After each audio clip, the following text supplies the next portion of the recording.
Hey guys, welcome back to the channel. I picked up a bundle deal from iRobot, which is the BravaJet M6 mop as well as the S9 Roomba vacuum cleaner. So today I'm going to give you guys a review on the Roomba vacuum cleaner because it's been about 6 months. So let's get into the unboxing.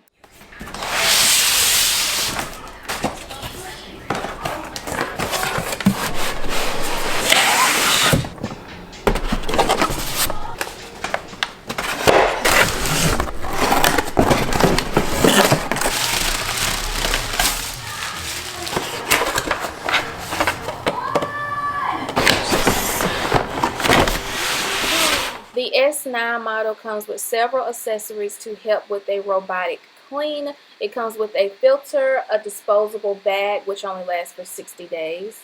Technically it doesn't, but we're going to talk about that. And then it also comes with bristles to go on the side of the robot to help get in those corners.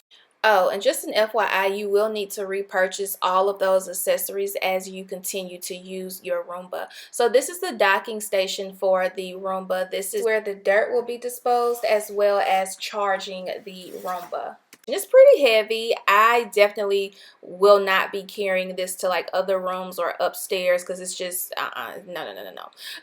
But it's a pretty big docking station, and I do like that it comes with like this little section in the back where you can wrap the cord around the section and you don't have to worry about a long cord being exposed. And this is what it looks like from the side, super slim and flat. So now let's go ahead and get into the actual Roomba, which is the robotic vacuum cleaner. It's also pretty heavy. It weighs 8.15 pounds, which is another reason why I will not be relocating this vacuum cleaner. It's going to stay in one spot pretty much the same. So this is what the robot looks like. Pretty slim.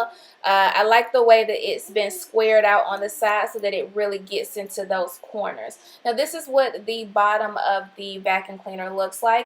And this is what the bottom of the vacuum cleaner looks like. Now this vacuum cleaner is more for like pet owners. I have 2 dogs, so that's one of the reasons why I decided to pick this up. It does come with a 30% wider dual rubber brush, which also helps with not allowing the pet hairs to get tangled within the vacuum cleaner. I need all the hair up, especially in the corners. And of course, you don't have to be a pet owner to own one of these vacuum cleaners. I am too a mom of a 2-year-old, which you'll probably hear throughout this video. So that's another reason why I picked up this vacuum cleaner, because I needed something that could keep my floors clean from her crumbs to the dog hair. So this is what my kitchen looks like before I run the vacuum cleaner. I really wanted you guys to see how well this vacuum cleaner is going to clean. Now, because we live in 2021, everything comes with an app now. So this is what the iRobot app looks like. I do have the vacuum cleaner and the mop connected to the app. Now remember, I told you that this can be very heavy. So I love that it comes with a navigation system where it pretty much draws out a map of your house, and it helps you like categorize or organize where you want to vacuum within your house while using the Roomba.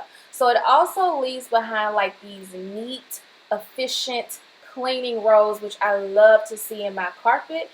So for demo purposes, I am going to select cleaning my kitchen, my office, and my living room so that you guys can see how this robot performs on different floor surfaces. So let's go ahead and get started, and I'm just going to show you guys real quickly what my kitchen looks like before the vacuum takes place. I definitely left it like this on purpose.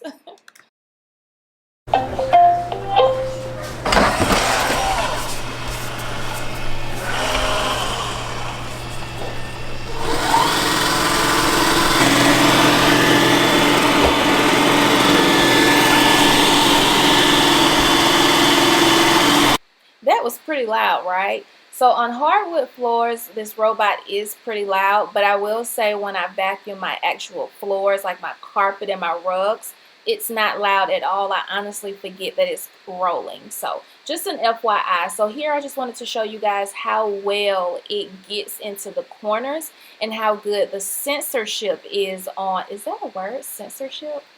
Let's just say sensor, okay? Just how good the sensor is on the robot. And then also I want to show you guys how it can get into like tight areas like under chairs.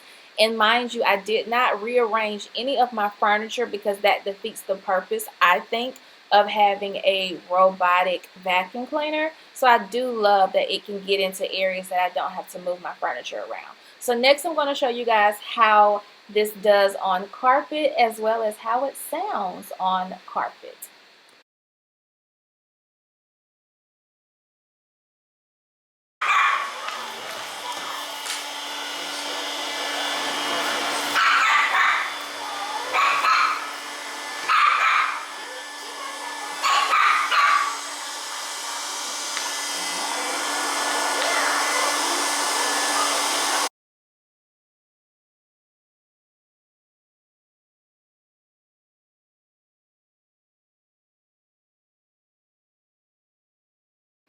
And here's a quick clip just showing you guys how easy the robot transitions from hardwood to carpet. Upon purchasing the robot, I had no idea that it could go under my sofas, so I love this. I love that I don't have to move around my furniture to get like the little crumbs and whatever else that has kind of made its way under my sofa. So now that you see how the robot performs on hardwood floor and a rug, I now want to take the robot into my office just so that you can see how it performs when like big bulky furniture is throughout the room. And it does pretty well, honestly. I was really surprised. Now at the beginning, the robot did try to like go over my desk, so I did have to create a keep out zone, which you do through the app, of where you don't want the robot to go, and it will do just fine. So here's this clip. And then the next clip is the playroom, and I wanted to do like a close-up video so you could see how softly the robot bumps up against barriers or things that may be in its way, so you don't have to worry about the robot like damaging anything or leaving like any scuffs or scrapes on your furniture. And as you can see in this clip, the robot definitely leaves like a very clean, precise, efficient rows or lines throughout the rug. And it kind of goes in a back and forth motion just to make sure it doesn't skip anything. Now, I will say this because I learned this the hard way. When I first got the robot, I had everything everywhere because I was thinking that I didn't have to, rearrange my furniture, which I don't. But you also have to keep in mind that the robot is taking a picture of your house to be able to visualize where to go and where not to go, and to also understand when you want the robot to go to a location, if that makes sense. So let's just say, for an example, I had Ari's play box in the middle of the room.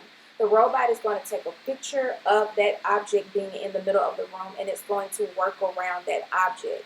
That's great if you're going to keep the object there, but if you decide to move that object, the robot is going to it's going to go back to its memory and say, hey, there's a box there, I can't go to that area. So it's going to circle around that play box area and keep that area from getting clean. So just keep that in mind. I ended up having to remap my entire house because of this mistake. So this is my quick little review on the iRobot Roomba S9 Plus, and now it's just going back to the docking station to empty its bin. You do have to replace these dust bags, so just keep in mind that the more you use it, the more you're going to have to replace them, which can definitely get expensive over the time.